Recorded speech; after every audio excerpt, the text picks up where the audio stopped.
Muito bem, muito boa noite. Sempre na paz, no amor de Cristo Jesus, nosso Senhor. Então, vamos ao, ao nosso trabalho de nos concentrarmos neste momento para meditar, para refletir sobre os ensinamentos de Cristo Jesus, que estes, então, haverão por certo de nos levar ao entendimento, de nos levar à condição, veja, de discípulo de Cristo. Esta é a nossa meta, a nossa missão, a razão da nossa existência, nos tornarmos discípulos de Cristo. Não podemos desejar, querer maior e melhor coisa para nossas vidas, para nossa existência neste mundo. É a maior missão, o maior trabalho. Não existe nada mais importante do que isto. Não pode existir nada que venha fazer sombra para esta realidade, para este fato de sermos então formados, sermos separados para sermos seus discípulos nos tempos de hoje. E para isso nós temos que conhecer o Mestre, conhecer a Ele e, digamos assim, as suas peculiaridades, os seus ensinamentos, suas palavras, as suas práticas e também conhecer a sua opção, claro, né? Como ele viveu, o que ele ensinou, o que ele teve por mais profundo, de maior importância para a vida dele e dos seus discípulos daquele tempo e de todos os tempos. De todos os tempos. Pois que ele disse que a sua palavra permanecerá para sempre sem mudança. Então, o que ele disse naquele tempo, ele dirá hoje, está dizendo hoje, e também irá dizer pelos séculos sem fim. Pois a sua palavra é a mesma, e ele é o mesmo.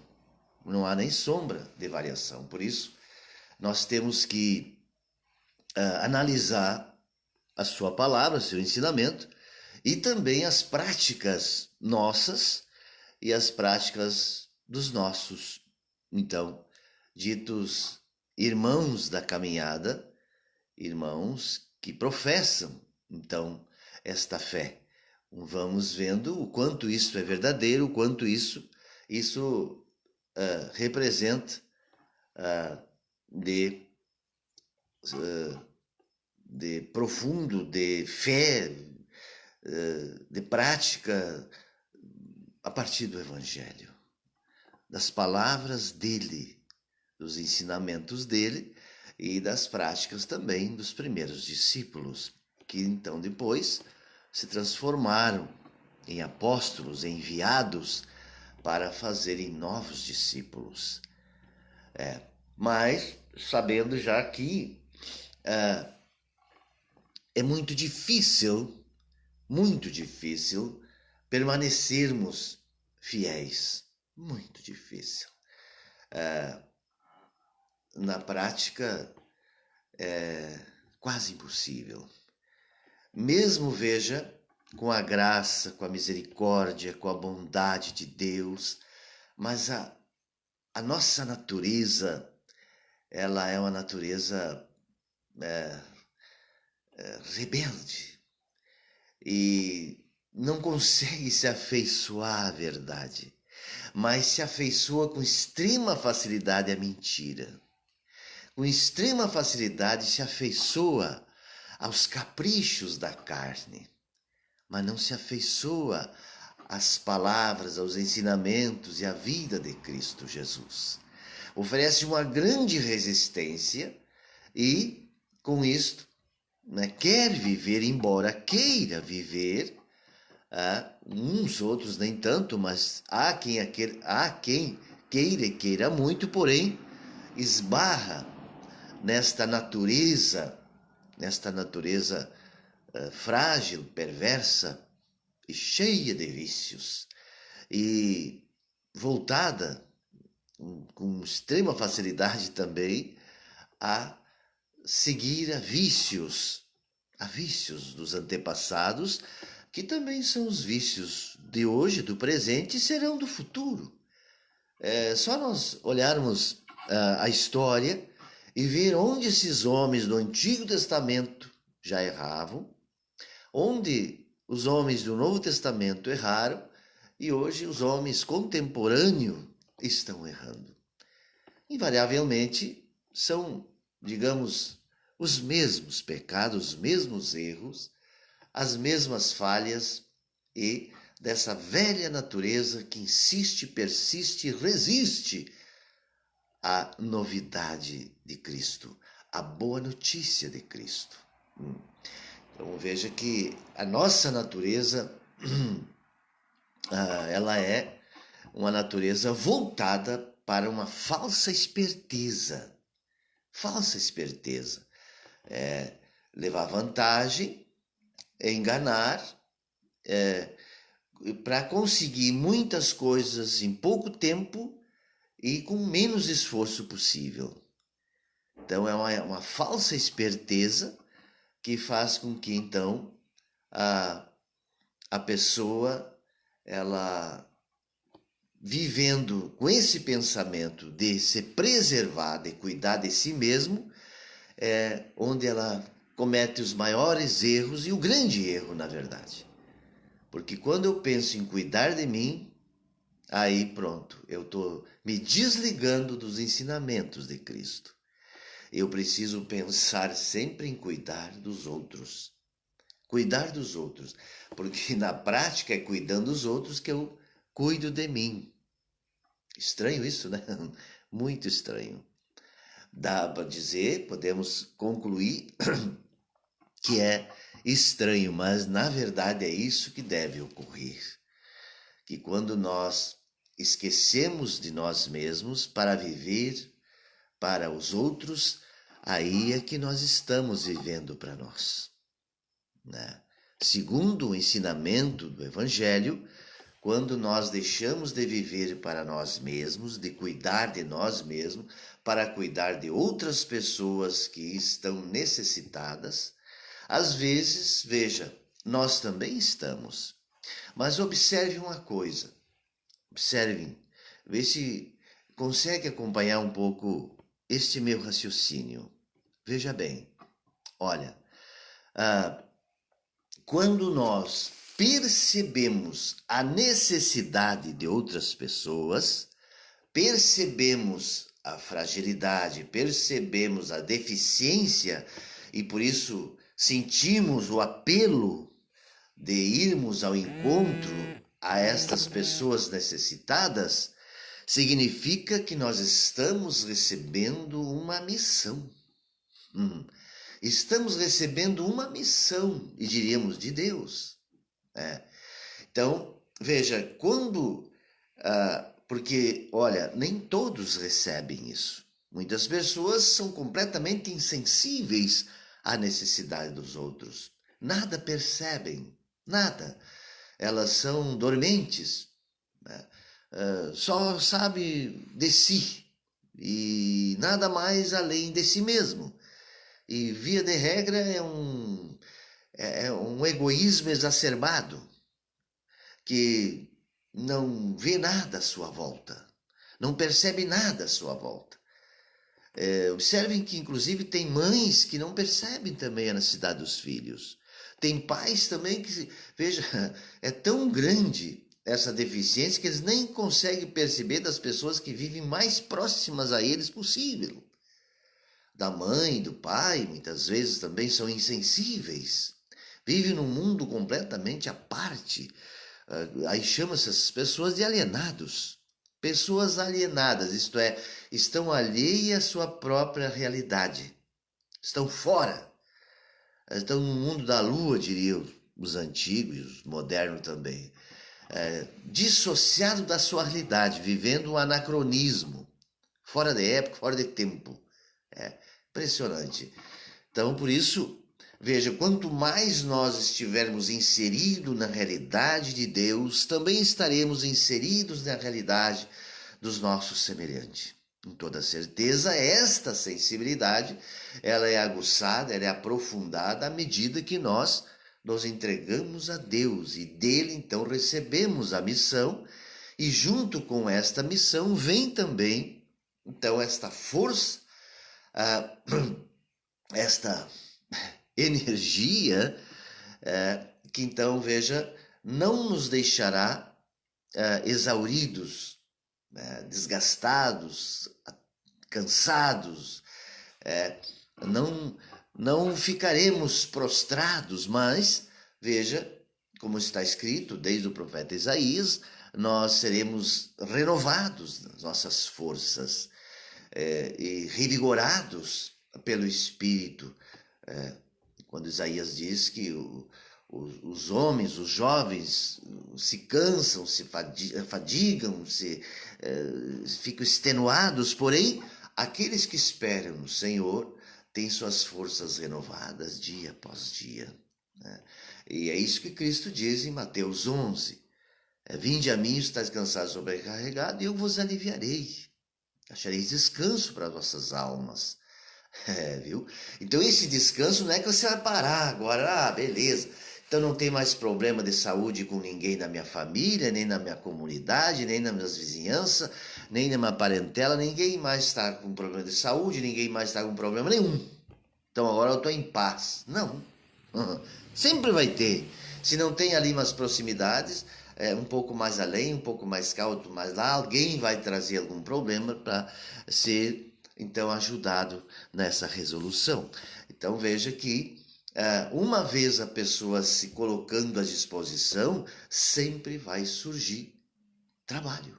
Sempre vai surgir trabalho. Você põe aí um escritório de contabilidade numa cidade, ou que seja um imobiliário, ou que seja um consultório médico, ou de advocacia, ou de engenharia, vai aparecer pessoas para contratar o serviço. Vai. Que seja de pintor, que seja de eletricista, que seja de pedreiro, encanador, vai aparecer alguém precisando do serviço. Com certeza vai. Muito, pouco, mais ou menos, mas vai. Então, por isso, veja, a pessoa que se consagra a Deus é semelhante assim. É como se na fronte dela está ali aquela tarja, aquele rótulo dizendo o servo do Senhor. E ele vai dizer, lá está meu servo. E vai indicar, de um jeito ou do outro, vai ser avisado para, então, esta pessoa prestar socorro a outras pessoas. Então, são pessoas que estariam disponíveis, estão a serviço. Então, tem muitos serviços. Por isso, veja, se nós analisarmos a vida dos discípulos, veja que eles saíram, Cristo mandou eles, vão anunciar o reino, e é para orar pelos enfermos, e é para repartir o que tem. O João Batista dizia, quem tem 2 túnicas dê a quem não tem, quem tem comida faça a mesma coisa, e quem tem dinheiro também. Quer dizer, esta mútua ajuda. E claro que daí o apóstolo Paulo, ele reforça dizendo, olha, vamos primeiro ajudar a família da fé, primeiro os irmãos de fé, e aí o excedente, digamos assim, vamos ajudar também outras pessoas que não são do nosso ciclo, que não são do nosso círculo de amizade, relacionamento e até mesmo de fé, que vai se expandindo, que vai além dessas fronteiras, que tenhamos capacidade para supervisionar, colaborar, cooperar com outras pessoas que estão mais distantes, mas que nem por isso menos necessitadas e talvez até algumas vezes mais. Veja que essa sensibilidade é dada pelo Espírito, repito, e junto com essa sensibilidade, refriso, que também vem a capacidade de não nos sentirmos exauridos, cansados, sobrecarregados, vazios. Ele também nos preenche, ele também Tem uma expressão que diz, não lembro agora, mas fala assim, ó, que nós, estando a serviço do reino, ele, então, nós cuidamos dos outros e ele cuida de nós e também dos outros. Estará conosco, porque esse trabalho é um trabalho, como já foi dito, nós não estamos trabalhando para Jesus, nem estamos trabalhando para homens. Nós estamos trabalhando, veja, estamos trabalhando para com Jesus. Estamos trabalhando com Ele, por Ele e nele.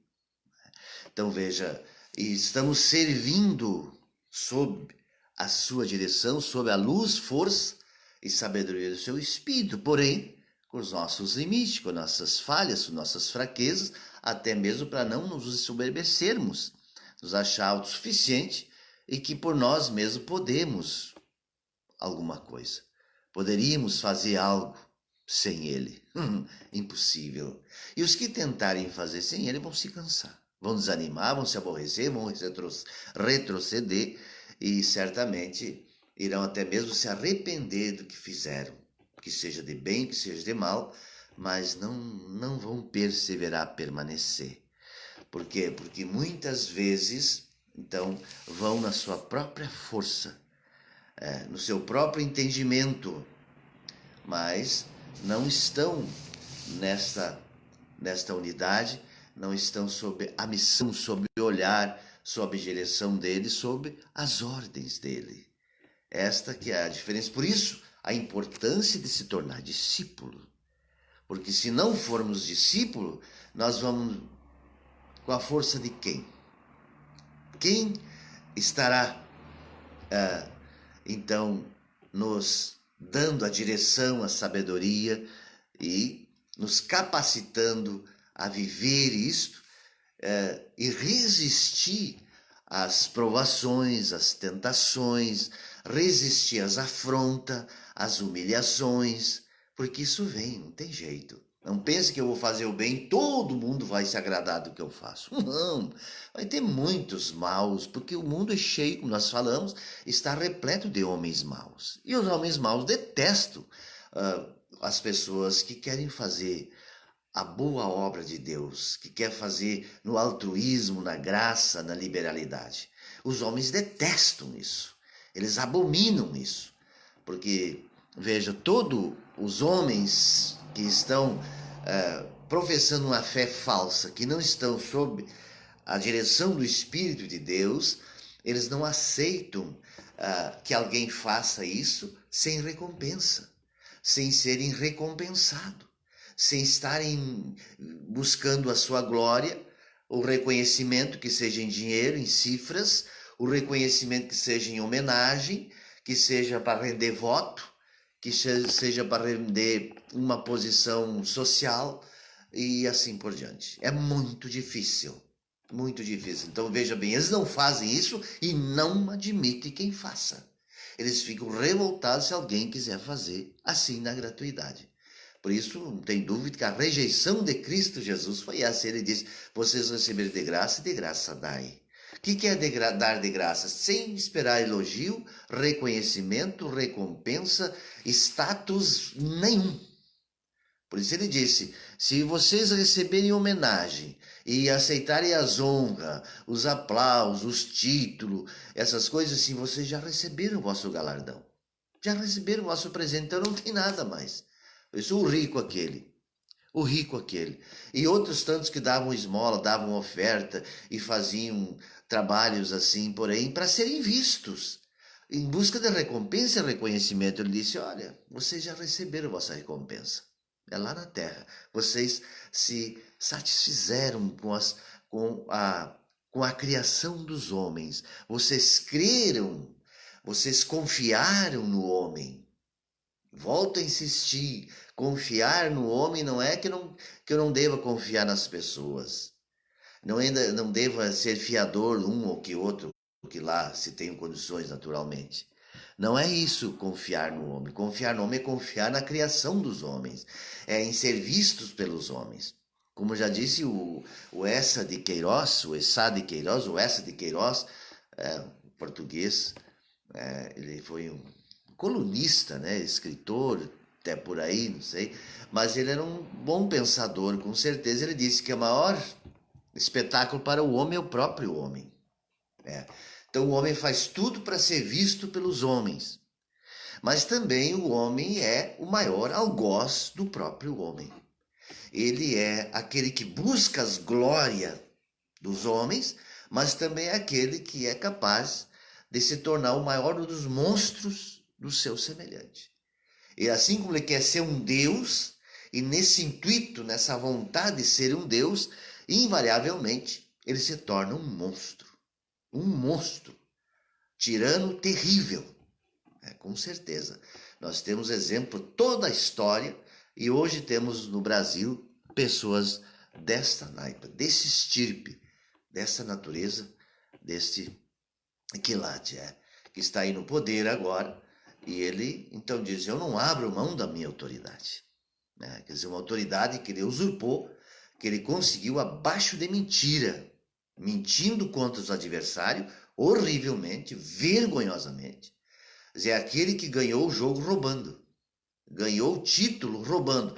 O Maradona, aquele jogador da Argentina, né? Ele fez um gol na Copa e agora? 86? Diz que foi com a mão, né? E até disse que era a mãozinha, a mão de Deus fez aquele gol, daí a Argentina foi campeã por conta daquele gol e outros mais, claro. Mas aí então ganhar roubando, vamos dizer assim, ganhou roubando a Copa. Então é feio, não é?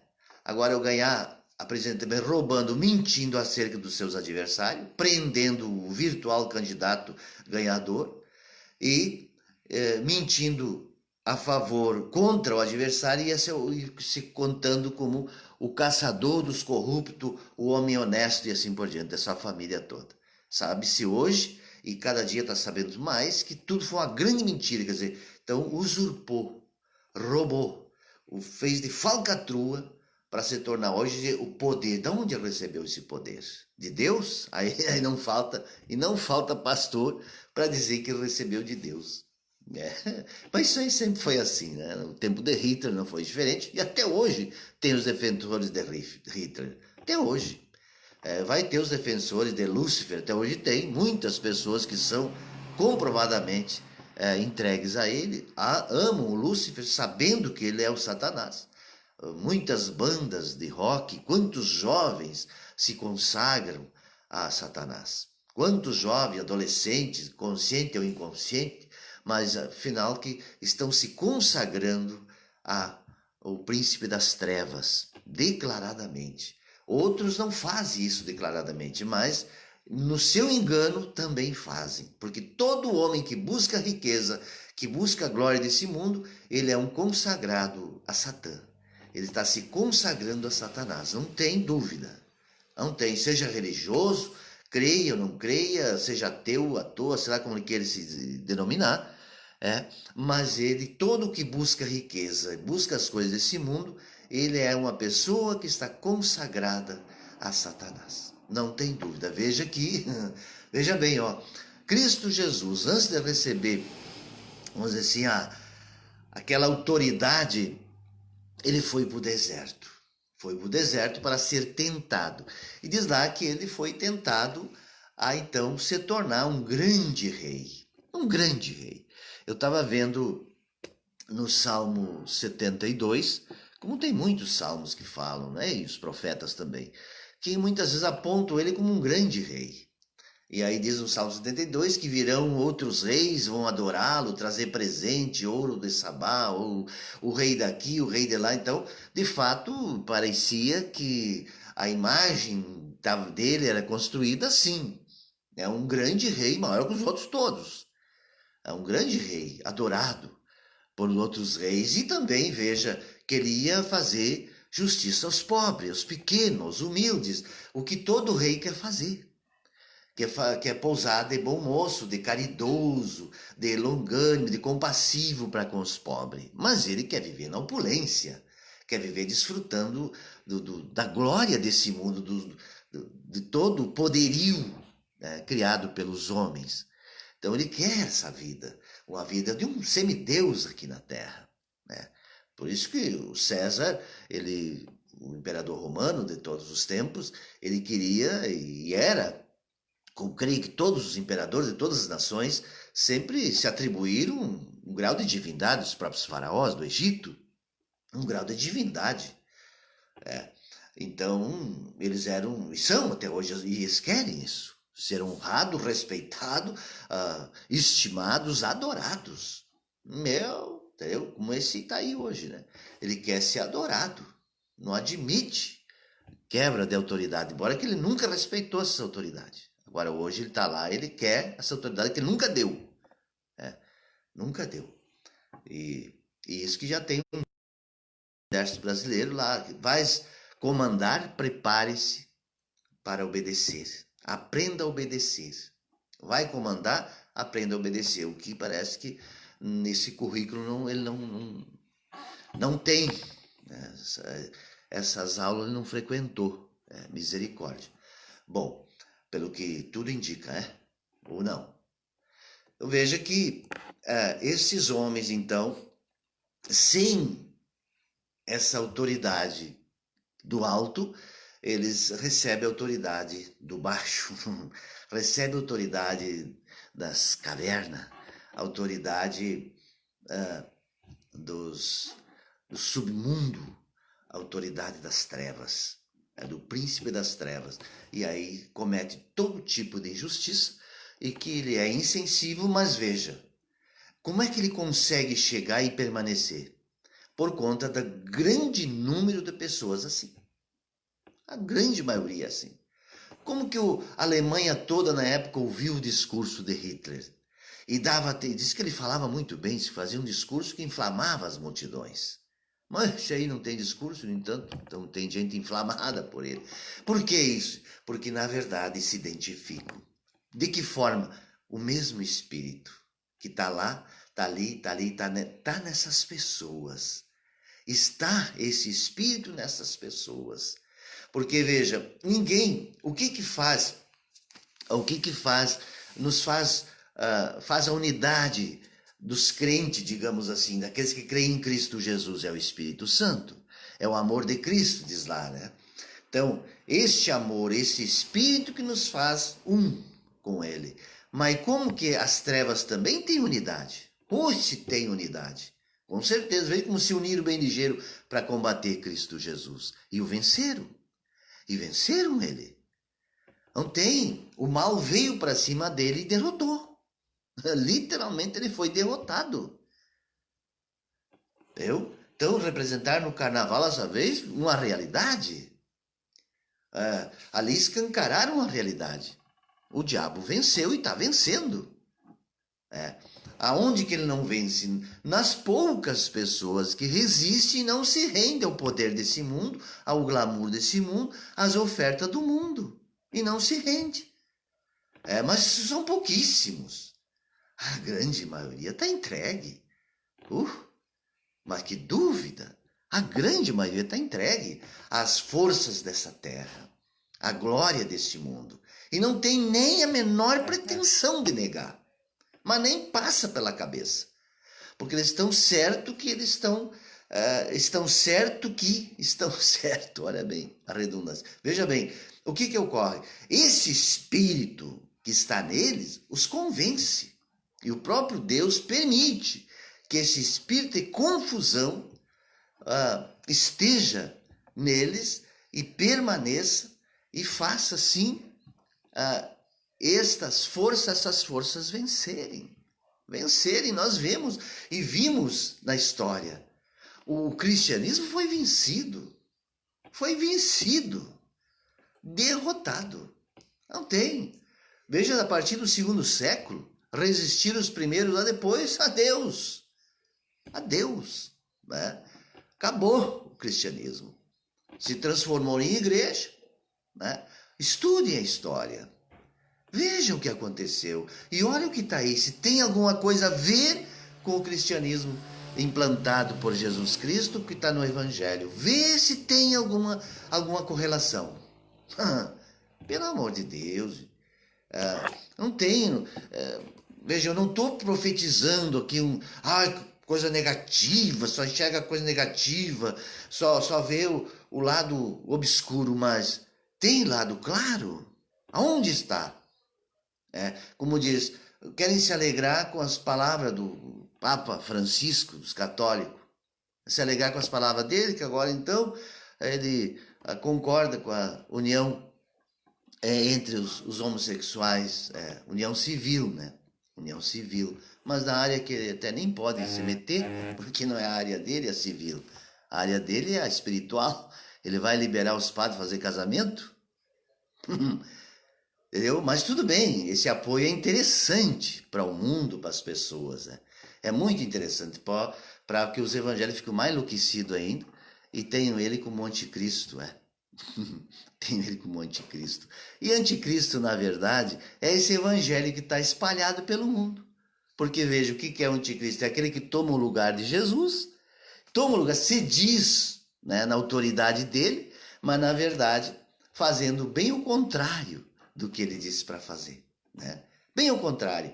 Quer dizer, qual foi o dia que vocês viram Jesus fazer e mandar fazer imagens de santo, de santa e de homem sobre a terra? Nunca. E seguir procissões, e seguir rituais, e as roupas que ele usava, tem alguma coisa a ver com as roupas dos sacerdotes católicos hoje?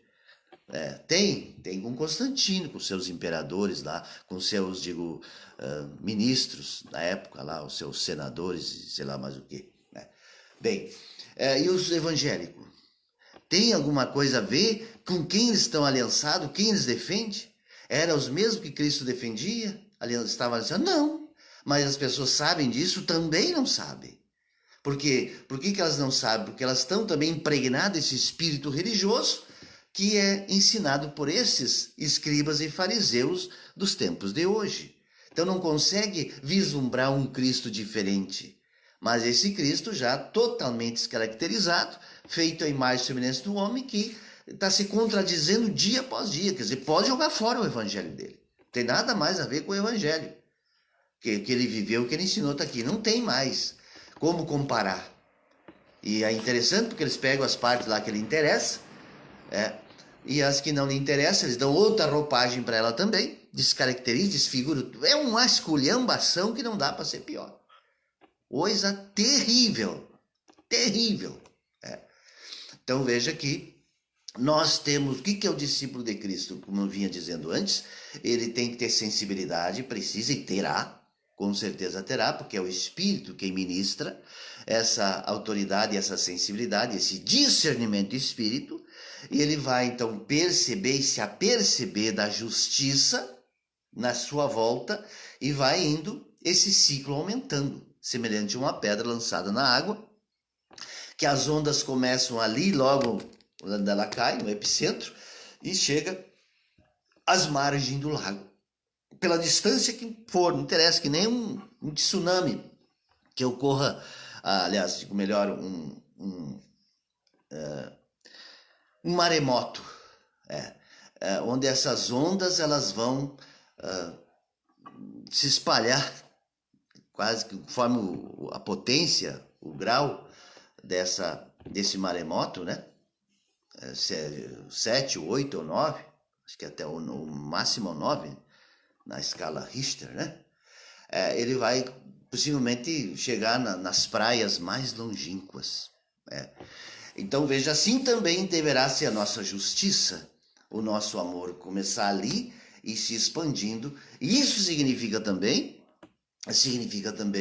não só nessa verticalidade, nessa religiosidade em que não, é só o cuido do espiritual. Sim, em essência é isto, porque é só dessa forma que nós podemos então nos contactar com Deus. Só assim, só pela fé, como está escrito. É impossível agradar a Deus se não for pela fé, e é mesmo conhecer a Deus se não for pela fé. Esse contato se dá por fé, e esta fé é um dom de Deus que é aperfeiçoado. Veja que Pedro, num dado momento, chega a pedir: Senhor, aumenta-nos a fé. Aumenta-nos a fé. E ele não diz: tá, vou aumentar a fé de vocês. Aí veja que ele disse: se vocês tiverem fé do tamanho de um grão de mostarda, direi essa montanha, tá, né?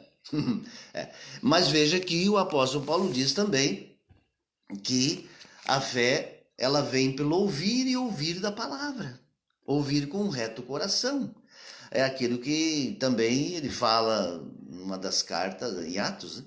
Que então ele estava pregando num determinado local e Lídia, esta mulher, uma vendedora de púrpura, certamente o via de bom grado, cheia de sede, e o Senhor Deus tocou o coração dela, despertou para ela, e ela teve o entendimento da palavra.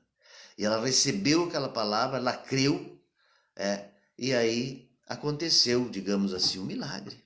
Um milagre. Quer dizer, mas se não for assim, veja com o apóstolo Paulo. Ele estava convicto com a teologia dele, cheio de conhecimento, até que o próprio Cristo Jesus se manifesta na vida dele de uma forma, né, digamos, violenta, e ele então é impactado e pronto. Aí mudou completamente o entendimento dele, de perseguidor, passou a ser um fervoroso seguidor ou discípulo de Cristo. Não seguidor, discípulo. Então, veja, ele não teve escolha, eu teve.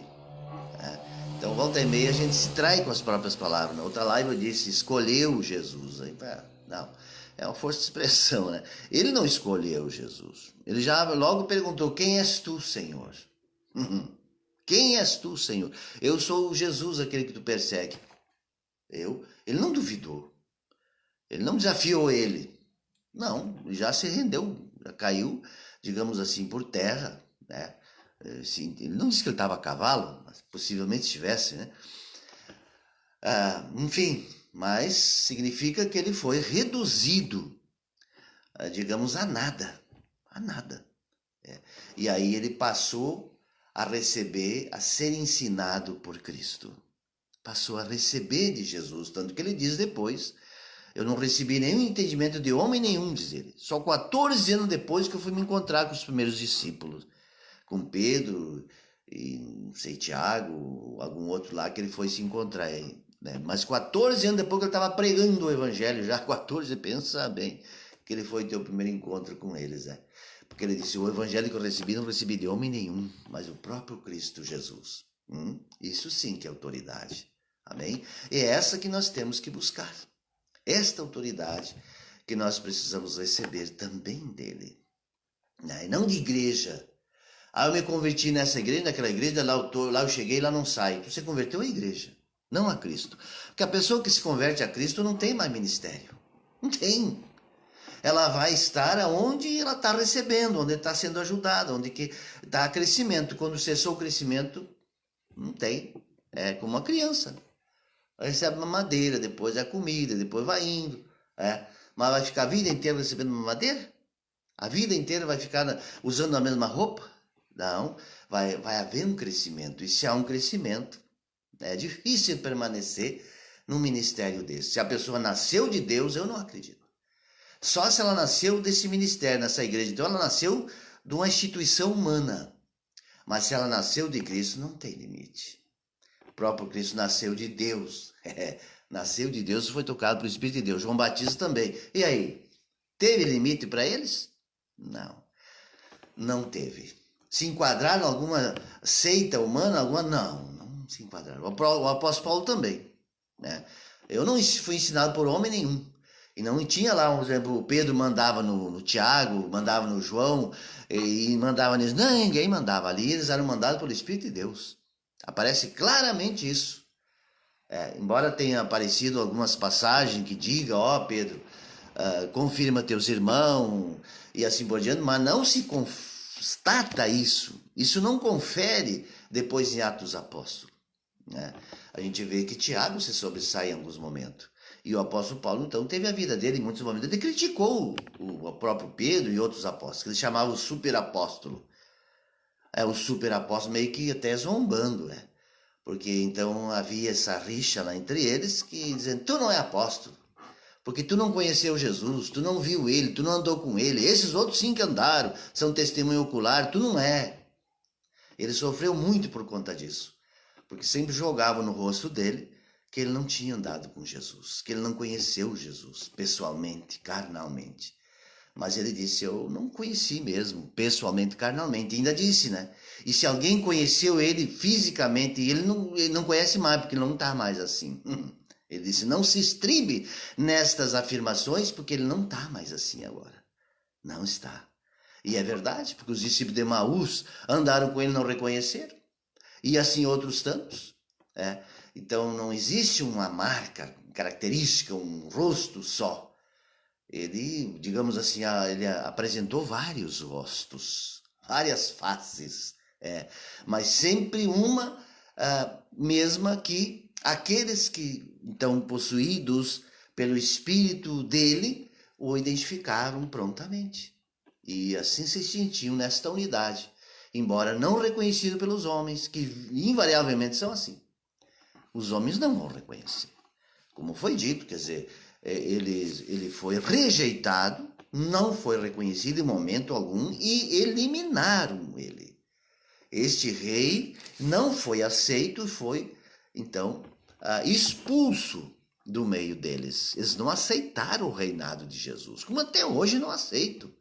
Depois que se caracterizaram completamente, como disse antes, em outros momentos, tiraram as presas do leão, tiraram os seus dentes e deixaram um leão aí, então totalmente amansado, com a corda no pescoço, sem dentes, sem nada, e virou brincadeira agora. Brincadeira de circo. Virou essas igrejas, mas parece um circo mesmo. Virou um circo ali, misericórdia, onde faz as palhaçadas. Palhaçada. Brinco de prosperidade, de bênção, tá? Tudo que os homens querem. Tudo que os homens querem. Eu tenho dito e não recuo, porque com certeza hoje está pior do que esteve no tempo dele. Porque naquele tempo, digo, ainda eles recebiam ele como um adversário. Hoje recebe dizendo que são seus amigos, mas para pegar a sua autoridade, o seu nome, a sua história e fazerem a sua própria vida, o seu jeito. Então isso é usurpar, isso é roubar o nome dele, a autoridade dele e colocar a serviço de homens inescrupulosos, homens voltados para o lucro, voltados para seus interesses, voltados para os seus caprichos, que não abriram mão de nada, né? Então, vem aí o desafio, eis aí o desafio. Querem ser discípulos de Jesus, esses pastores aí, esses grandes figurões que estão nas grandes igrejas aí, nas redes de televisão e tudo mais, dê um testemunho, então, sério de que vocês são de Jesus. Não, mas está vendo esses milagres porque o cego está vendo, porque eu não sei o quê. Não, faça o primeiro milagre. Primeiro milagre. Qual é o primeiro milagre? O primeiro milagre que vocês têm que fazer para deixar essa marca, esse é o primeiro, né? Deixe tudo. Abra mão de tudo que tem. A partir de hoje, faz como Zaqueu. Faça como Zaqueu. Estou distribuindo tudo. Eu me reconheço como discípulo de Cristo e ele basta. E ele basta. O único e suficiente Salvador. Não é isso que falou no batismo lá? Quando foi batizado nas águas aí, depois de adulto? Tu aceita o Senhor Jesus como teu único Senhor e suficiente Salvador? Sim, eu aceito. Então, o que ele te diz? Vai, vende tudo, dá aos pobres, terás um tesouro no céu e vem e segue-me. Essa é a condição para ser discípulo. Mas hoje estão aí, proprietários de casas, de terra, de milhões, e se dizem discípulos de Jesus, se dizem apóstolos, se dizem bispos, vão se dizendo o que quiser, mas não tem relação nenhuma. Eu tenho certeza, nem vos conheço. Ele vai dizer, nem vos conheço. E pior do que isso, afastai-vos de mim, vós que praticais a iniquidade. O que é a iniquidade? É a pessoa que conhece e não pratica. Ele conhece, se diz conhecedor, como os fariseus daquela época. Vocês se dizem, então, que vocês veem que não são cegos, vocês não se reconhecem como escravos, então permanecerão na vossa cegueira. Não os libertarei. não serão libertados por mim e permanecerão sob condenação, com certeza. Mas por que eles não sentem esse apelo? Porque, por que eles não sentem esse apelo? É uma boa pergunta, né? Por que eles não se sentem questionados? Por quê? E desafiados a fazer esse sacrifício, então. A se despojarem de tudo que se diz deles e andarem como, digamos, mendigos, sem nada possuir, onde não tem mais lugar para reclinar a cabeça. Por que não fazem isso? Porque, na verdade, esse apelo, este pedido é feito pelo próprio Deus. A partir do momento que a pessoa se encontra com ele, vai ouvir um pedido dele. Vai, para se aproximar. Vai. Pode observar. Os discípulos apareceram para ele. O que ele disse? Deixa mulher, deixa filho, não sei. E diz lá que deixaram tudo. Deixaram tudo. O Pedro disse, nós que deixamos tudo. Não tinha muita coisa, o Pedro era pobre nesse também, mas deixaram o mesmo pouco que tinham, deixaram. O Zaqueu deixou, o rico não deixou, não serviu. Então, veja, se a pessoa, repito, tem encontro com Deus verdadeiramente, não vai continuar sendo a mesma pessoa. Mas não vai. Mas não vai mesmo. Alguma coisa, um rebuliço, um terremoto vai acontecer na vida dela. Vai mesmo. Mas o que acontece às pessoas? Nada. Acontece alguma coisa? Não, continua juntando, acumulando, só se é possuído por um espírito religioso. Passa a gostar de ouvir hino, gostar de frequentar a igreja, gostar até de ler a palavra, gostar até de orar, aprende, tudo ele aprende. Mas veja se ele abre mão, se ele se coloca, né? Se ele está na disponibilidade. Não, isso não. Nem me peça isso, Jesus, misericórdia, nem me peça isso. Não, Jesus não vai pedir, pelo contrário, ele está me dando mais. Ele está me dando mais. Todas as garantias que eu não tinha, agora eu tenho. Agora eu tenho. Não. Esse é um espírito do engano. Se você sente o apelo de se despojar, de se deixar tudo, é porque de fato, então, tu está tendo um encontro com ele. Ele quer te separar para andar com ele. Mas se tu não sente esse apelo, pelo contrário, te sente incomodado ainda com essas palavras, que o evangelho te incomoda, que não precisa fazer isso, então, meu amigo, Cristo Jesus passou para a esquerda ou para a direita e tu está indo ao contrário. Se ele está indo para o norte, tu está indo para o sul. A cada dia se distanciando mais. Pode ter certeza. Está fazendo um caminho contrário. Toda a vida. Pode saber. Cada dia mais longe. Mais longe. Se distanciando dia após dia. Diametralmente. Com certeza. Misericórdia.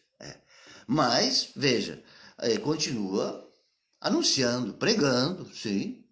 Está dito, já de muito tempo, que a pessoa, ela continua com a capacidade de pregar, de ensinar. Continua, com certeza. Os judeus, sim.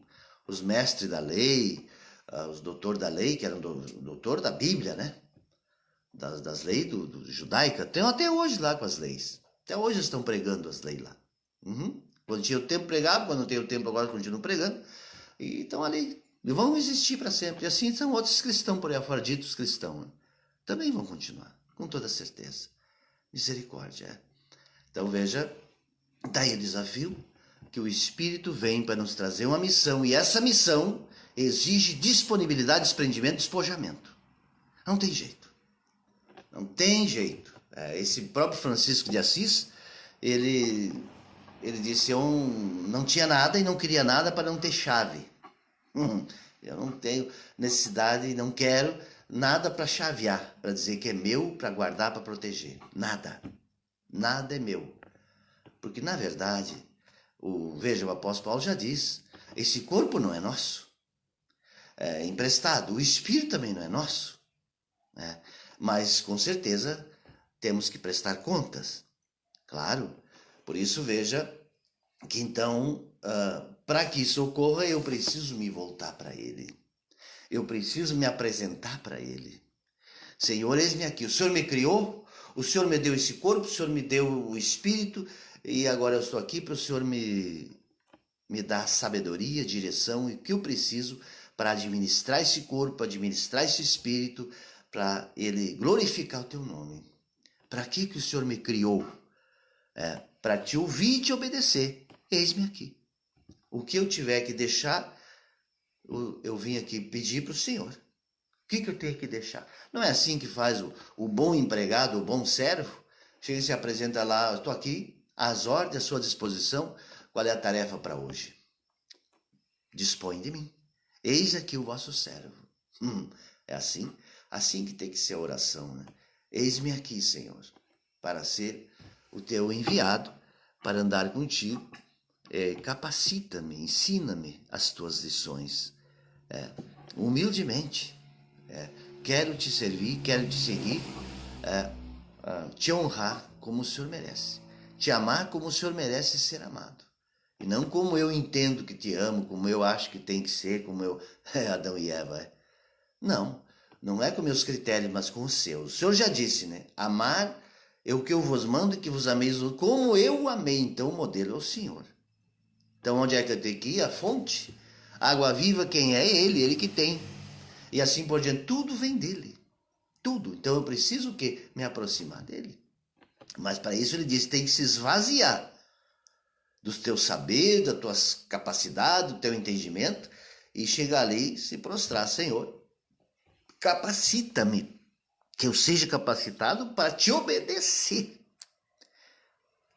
Com toda a submissão, humildade e alegria do coração. Não triste, aborrecido, que tem que... Não, feliz da vida. Tenho um mestre para me conduzir, para me obedecer. A cada manhã, a cada dia, eu estou a seu serviço. Eu não sou como os judeus falam, não sou um bastardo. Nós somos filhos de Abraão. Bom, se vocês são filhos, então pratique as obras de Abraão. Mas vocês querem me matar? Abraão, pelo contrário, Abraão exultou quando viu o meu dia. Aí enlouqueceram, né? Tem 50 anos ainda e conheceu Abraão, que já viveu há mais de 1000 anos atrás. Agora tá vendo que ele é louco mesmo, tem um demônio. Falaram para ele, né? Falaram para ele, claro. Então a loucura das pessoas que não estão sob a direção de Deus não tem limite. Não tem limite. Não reconhece o próprio Deus nem seus enviados. Por isso ele já disse, Jerusalém, Jerusalém, quando chorou sobre Jerusalém, né? Vocês não reconheceram o tempo da visitação, não reconheceram os seus enviados. Resistiram, perseguiram e mataram. Misericórdia. E permanece até hoje assim. Até hoje. E está aí o mundo, não é diferente. Hoje, infelizmente, repito, esta roupagem que deram para Cristo Jesus, este entendimento que deram a ele, esse Cristo que está sendo anunciado aí, eu não reconheço. E tenho certeza que não é o Cristo que está escrito aqui, registrado nos evangelhos, e nem esse Cristo está escrito aqui e confirmado pelo Espírito de Deus. Porque eu também digo com toda certeza que não é só das Escrituras que eu estou fundamentado, só nos evangelhos, mas eu sei que, sim, o testemunho é o Espírito de Deus. Sim, com certeza, nenhum entendimento eu teria das Escrituras, nada do Evangelho, se não fosse pelo Espírito. Essa certeza, essa convicção, eu sei que é dele. É para a glória dele e toda o louvor e adoração a ele. E eu, como diz, também, guardando as distâncias, tenho que me reconhecer como um servo e ai de mim se eu não falar, se eu não anunciar aquilo que o Espírito tem para dizer. Não posso embargar, não posso impedir que ele se manifeste. Não para minha glória, mas para a grande glória dele e para a graça, para a misericórdia de Deus sobre aqueles que então ouvirem e acatarem as suas palavras e reconhecerem como sendo palavras dele, porque nada faço para minha edificação. Se eu quisesse a minha glória, jamais poderia falar do jeito que eu falo. Se eu tivesse interesse em alguma coisa nessa terra, se eu tivesse procurando agradar homens, procurando uma igreja para mim, procurando um lugar nessa terra para mim. Jamais poderia falar da forma que falo. Jamais. Qualquer uma pessoa de mediana inteligência vai perceber isso. A não ser que a pessoa seja doida, não seja fora das faculdades mentais, desequilibrado. Mas eu creio, estou convicto que não sou isso, embora tenha nas falhas, e muitas, mas eu reconheço que em termos de conhecimento do Evangelho, isso eu recebi de Deus. Não para minha glória, mas para a glória dele. E bem-aventurado aqueles que então ouvirem e assim também entenderem, captarem para si e buscarem essa mesma forma que eu procuro com as minhas palavras, embora tenha a língua um pouco dura, seja, como diz o Moisés, que ele tinha a língua dura, é gago. Não, não é gago. É que muitas vezes para convencer homens e pessoas precisa ter uma grande lábia. Mas isso, para falar da palavra, não, porque quem convence, digamos, quem converte é o Espírito Santo. Tanto veja que tenho dito sempre que o que escreveu aqui foi inspirado pelo Espírito Santo. E o que lê e o que ouve também tem que ser inspirado pelo Espírito Santo, senão não vai entender nada. Não vai, não tem como, não existe. Com a nossa razão humana é um fiasco. Tem jeito, Então, o entendimento é dado pelo Espírito. Ele que nos leva à conversão. Ele que nos leva ao aperfeiçoamento, que nos leva à santidade. Por isso ele disse, aquele que crê em mim. O que crê no perfeito, esse também será perfeito. O que crê no santo, esse também será santo. Por isso ele disse que aquele que receber um profeta na condição de profeta receberá o mesmo prêmio, a mesma honra do profeta. Então, aquele que aceita Cristo como ele é, como ele ensinou, se desprendendo de tudo, fazendo as etapas que ele disse para fazer, esse então, ele disse que vai receber. Ele vai receber naquele dia. Também, de tantas palavras de esclarecimento que ele deixou, uma foi essa.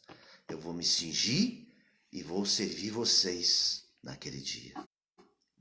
Os que então me ouvirem, me obedecerem e fizerem o que eu vos mando. Aquele dia eu vou receber vocês e eu vou servir vocês. Que maravilha! Bem-aventurado aqueles então que ouvem, que obedecem e que fazem isso com amor e liberalidade. Estão glorificando a Deus, como está escrito, e testificando que Ele é verdadeiro. A Ele o domínio, o poder, a honra e a majestade. Sim, querido Pai, amado Senhor, é muito fácil nos desviar. Muito fácil, é uma linha muito tênue. E os convites, e a porta larga, e os gritos do mundo são muito fortes. E o Senhor disse que, olha, se possível até os escolhidos, confirmados, seriam enganados. Tal astúcia que é empregada pelo mal. Tal é a astúcia humana associada a Satanás. Não tem limite, meu Deus. Mas nos resta confiar humildemente no seu amor, nas suas palavras, no seu ensinamento e confiando sim que o Senhor nos conduzirá seguros ao final feliz, a concluirmos a nossa caminhada com a certeza de termos feito tudo que o Senhor nos mandou, nos pediu e nos reconhecendo assim também, claro, servos inúteis, mas tudo para a sua glória, louvor e adoração. Que assim seja, Pai. Que muitas pessoas tenham o seu entendimento aberto e o Espírito Santo faça acontecer, meu Deus, a conversão de muitas almas que estavam perdidas e que venham se encontrar. Sim, para o teu louvor e adoração, hoje e para todo sempre. Amém, um abraço. Fiquemos então na paz, no amor de Cristo e até domingo, no dia do Senhor, às 9 da manhã. Até lá.